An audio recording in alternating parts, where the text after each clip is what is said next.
Welcome to the JAMODI podcast. We are all surrounded by amazing coaches and leaders. So let's get an inside look at not just what they do, but how they do what they do. After all, becoming the best versions of ourselves is JAMODI, just a matter of doing it. How do you live out your culture on a daily basis? I think that I've got to model it for our guys, number one. I try and communicate that to them on a regular basis that, hey, everything I'm doing has a purpose. We'll stop and talk about it in practice. They'll see me on campus. It's little things too. Like I'm not a huge fan of the guy, but one thing I appreciate about Jerry Jones is like he's picking up garbage, in and around his facility. He's all in. Yeah, that's it.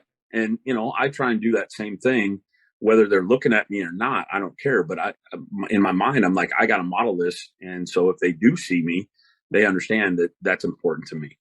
Like just taking care of us and doing things together. Like that's that togetherness piece, I think. It's that whole idea that more is caught than taught.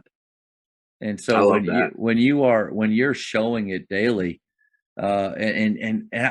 it's what we tell our players, like you're always being evaluated. You never know who's watching. So that lesson better directly come back around and go straight at us. We don't know all the times we're being watched and that our culture may be eroding a little bit because of us not following through. That's true. Yeah. The other things is I'm show my vulnerability. I'll admit when I'm wrong, or that I've messed up and made a mistake. I mean, I think that resiliency piece is huge, and the only way to really live that out is to be able to tell the truth and say, hey guys, I screwed up. That's on me, but I'm going to do my best to make it up. And go harder at it the next time. So, and that's tough for a lot of young men to understand right now, is that it's okay to say, yeah, I messed up. And, I hate my bad though. Like I can't stand that. That's such an overused phrase now. It drives me insane. But I think a sincere apology saying, hey, sorry, that was me. And I'm not going to let that happen again. I think that's really a tough thing for a lot of kids to say.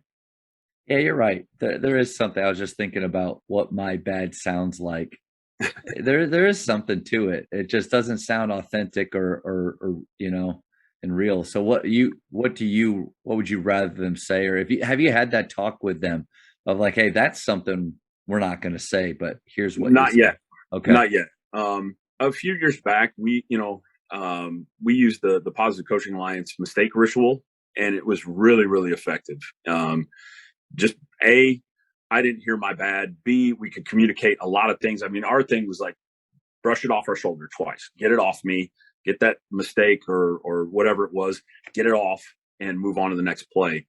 We haven't had that talk with this team yet, but it's coming. But our guys, for the most part, Matt, I've been really, really impressed. And I think it's just kind of because I've been around for, like you said, the last decade.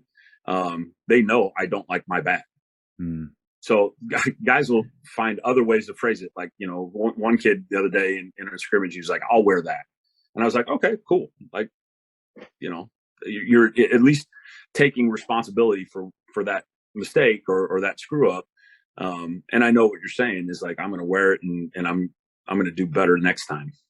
Yeah. That's such an interesting dynamic. Cause I think majority of head coaches are at a place that's new, and a lot of times maybe there were issues and problems. So like you're picking up a program, most coaches will be picking up a program that's brand new to them and they're starting over, but you have been there and it's been a positive, successful program. So how much of the culture is you carrying on traditions that have been, but also trying to infuse you?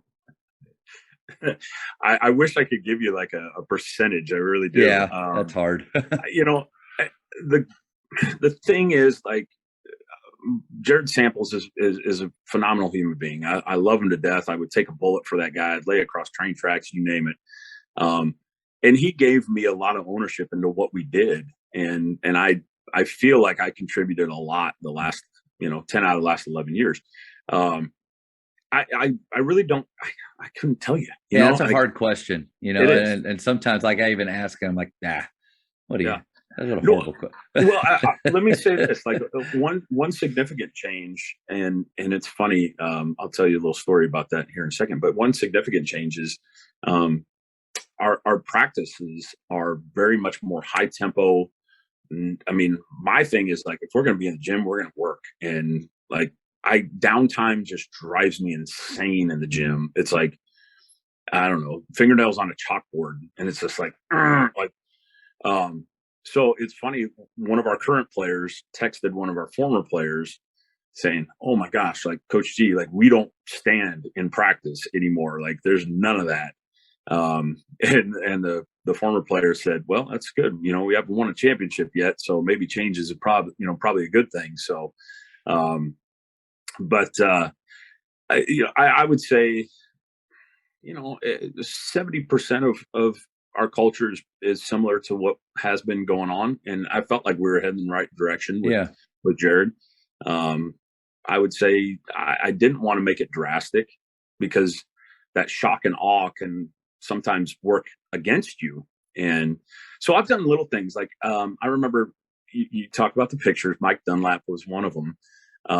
When Mike spoke at Coaching You Live, it was great. I had him in the car for 45 minutes from the airport to the hotel, and just he and I one-on-one. And I was asking him about like when you take over a program, how do you put your mark on things? He says, just subtly, like Nice. change your practice gear, or change the side of the scorer's table your bench is on. And so this year we changed sides of the scorer's table, just to show a subtle change, that it was going to be different, but not like it doesn't affect how we play. Yeah.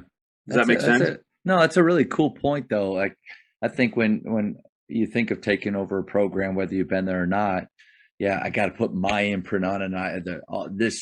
You can tell everywhere that this is new. But one, if it's not broke, like you don't have to do a lot to fix it, but I like that idea of subtle changes. I think that's a great nugget for anybody. And that could even be from you've been at the same place for a long time. You see maybe some deficiencies in culture or the way that maybe you want to implement a new style of play or something. And I love that idea. Yeah. The other thing we did was we reconfigured how we did the locker room too. I moved where our whiteboard was. I ordered some of those little bench stools, those folding bench stools, so we can configure the locker room however the heck we want to. Nice. And so yeah, just little things like that. Again, just to signify change, but nothing that would like throw guys off. You know what I mean? Yeah. I love your gym too. I had the pleasure of being. Because you guys have a really strong FCA at your school, and so I was able to share the leftover story there years ago. But I just remember being in the gym thinking this place would get loud like quickly, and so I love it. It's a fun college environment. It is, Matt, and I hope that at some point you can come out and catch a game when the students are on campus, because it's phenomenal. The gym itself doesn't pass the eye test. Right. It was built in the mid '60s, and we only have bleachers on one side. And I get it; it's old, whatever.